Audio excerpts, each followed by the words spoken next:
gurigaaga ku beer gaara oo adiga ku gaara khudradda ka beero wax alle waxaad jeceshahay ka beero geed gaab geed dheer marka waxaad ku bilaabaysaa marka hore ciid fiican hagaaji ciid fiican ku shubo haddii ciiddu fiicneen kadibna midhaha geli beerta marka soo baxaan geedku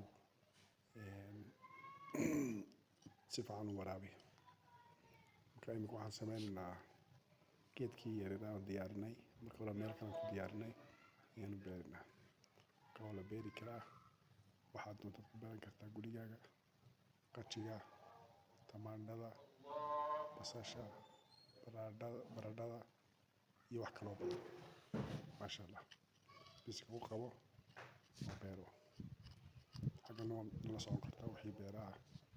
iyo wixii aan wadno